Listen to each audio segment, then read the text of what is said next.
Tamid Eshaer, Raver Shel Israël. Je suis votre ami et je le serai toujours. Ma famille est profondément liée à Vladimir Yankelevitch, qui a écrit le plus beau livre qu'on puisse écrire sur l'imprescriptible et sur la Shoah. Par ma femme, je suis lié de manière éternelle à la communauté juive et à Israël, quand même. Israël, pour vous, c'est intouchable? Israël, c'est intouchable, oui. Je suis depuis toujours, à titre personnel, un ami d'Israël.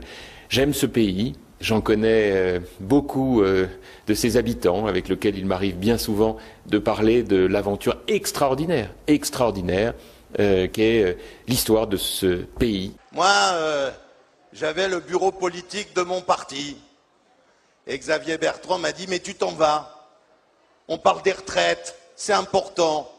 Et je lui ai fait passer un papier en disant, pour moi, Israël, c'est plus important que les retraites. Pour moi, Israël, c'est plus important que les retraites. On peut imaginer, rêver d'un Jérusalem devenant capitale de la planète qui sera un jour unifié autour d'un gouvernement mondial. C'est un joli lieu pour un gouvernement mondial. Nos standards, avec une question de Sabrina. Bonjour. Oui, bonjour France Inter, merci. Vous nous appelez de Bordeaux. Madame, oui, j'appelle de Bordeaux. Alors moi, j'avais ça s'entend, Sabrina, ça fait plaisir. Je me ressens chez moi, là. Écoutez, je vais vous dire, madame, Bruno Guigues, ancien sous-préfet de Saintes, a été limogé pour avoir dit la vérité sur la politique israélienne. Madame, nous avons en France une organisation juive, le Bétard, qui a poignardé un commissaire de police français en plein Paris il y a 3 ans. Je ne suis pas certain que ce soit du registre de madame la ministre de l'Outre-mer de l'Intérieur, votre question. C'est un commissaire de police, mais en même temps, je crois que vous n'avez pas l'air d'être au courant de cette affaire. Peut-être que... Bon, on va peut-être passer à Daniel. Bonjour Daniel. Non, Daniel, c'est déjà fait. Mathieu. Alors, on va passer à d'autres questions. Si on peut en effet réduire un peu le caquet aux coqs gaulois et aux coqs nationaux en général, ça me paraît être assez salubre. Nous allons au standard de France Inter. Linda nous appelle de Bordeaux. Bonjour Linda et bienvenue sur France Inter. Oui, merci à vous.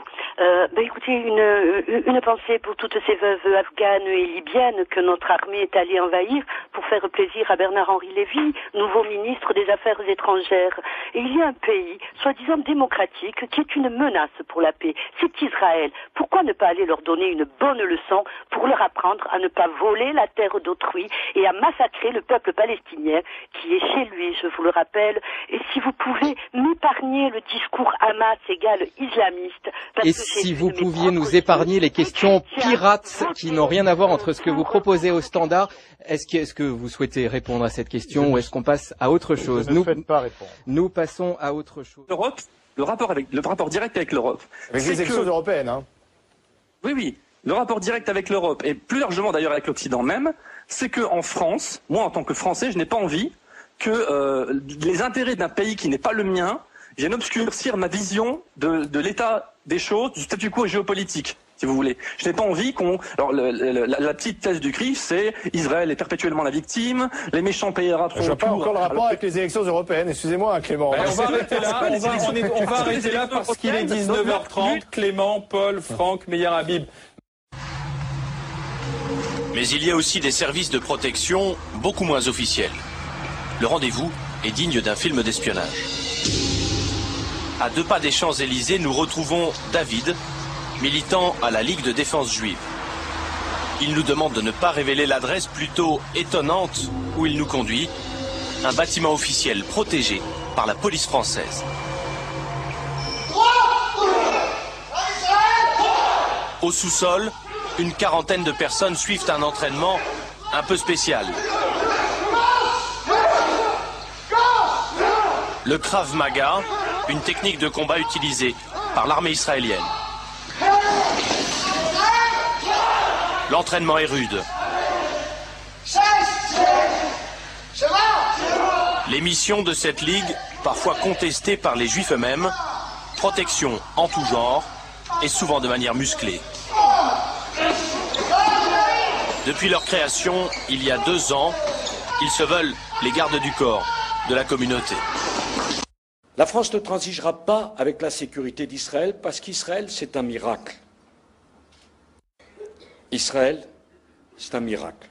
Prenez Monsieur Stéphane Macron, qui est secrétaire général adjoint de l'Élysée, aux côtés de Pierre-René Lemas, donc numéro 3 de l'Élysée, qui voit donc à peu près tous les jours François Hollande en croisant au moins dans son bureau et en faisant des réunions avec lui. Eh bien, c'est un des plus jeunes, brillants banquiers issus de la banque Rothschild, voilà, de ce fameux visage, ce fameux monde de la finance, n'est-ce pas, qui n'a pas de visage et pas de nom. Ça c'est encore pour l'Élysée, on se dit bon, encore. Mais alors encore plus savoureux, on va aux côtés d'Arnaud Montebourg. On regarde comment il a composé son équipe, Arnaud Montebourg, qui lui aussi a été le grand, voilà, pourfendeur de la finance, n'est-ce pas, et qui allait, son directeur de cabinet s'appelle Stéphane Israël, et il vient d'où?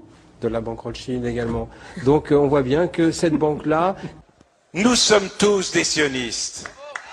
Il faut assumer une chose qui est très difficile à dire et à admettre sans un scandale, c'est que la France, comme toute nation aujourd'hui, c'est un hôtel. Hein? Un hôtel. Un hôtel qui doit bien traiter ses employés, mais qui doit aussi être accueillant pour tous ses clients. Est-ce que le peuple juif a le droit à un État? Il y a un seul État La France juif. n'est pas votre État, vous n'êtes pas monsieur. sioniste, monsieur. Moi, je suis un sioniste. La France est votre État? Oh non, pourquoi vous vivez ici? mais moi... Vous êtes citoyen français, je vous démontre. Attends, oh là là, monsieur, mais attendez. C'est votre État, la France? Je vous démontre. Bien sûr, je ici. suis né en Donc France. vous voulez 2 États.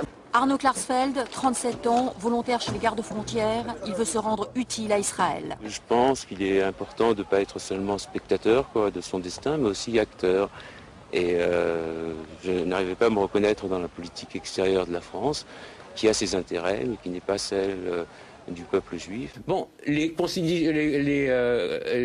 éléments sont requis pour que les autorités préfectorales prennent une décision. Il faut des manifestations et des décisions. Bon, les éléments sont requis pour que les autorités préfectorales prennent une décision. Il faut des manifestations et des décisions. Bon. L'hymne national d'Israël chanté par des députés de la République, l'image est assez rare. De droite comme de gauche, des parlementaires, des amis d'Israël, pour dire non à la reconnaissance unilatérale d'un État palestinien par Mahmoud Abbas à l'ONU. Mesures de sécurité renforcées, plusieurs centaines de militants pro-État hébreu affluent en fin d'après-midi. Il faut montrer patte blanche. Rien ne doit perturber le meeting de soutien à Israël des parlementaires français. À la tribune, le socialiste Jean-Marie Le Guen l'affirme haut et fort. Il est pour la création d'un État palestinien, mais pour lui, c'est encore trop tôt. La présence de Jamel Debbouze sur ce plateau est une provocation insupportable. Un acte antisémite auquel il vous faudra répondre, monsieur Fogiel, auquel il vous faudra répondre. Je ne dis pas ça pour... je ne dis pas ça pourquoi d'ailleurs. Tu veux un coup de main? Non, taisez-vous. Je me suis récemment, vous l'avez vu, je ne dis pas ça parce que je me suis récemment reconverti au fondamentalisme sionisme, enfin bon, pour des raisons qui me sont purement professionnelles, enfin spirituelles.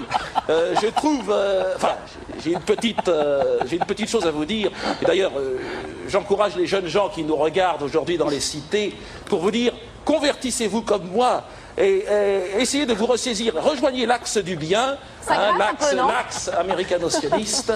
Ça me paraît important, qui vous offrira beaucoup de débouchés, beaucoup de bonheur et surtout le seul axe qui vous offrira la possibilité de vivre encore un peu.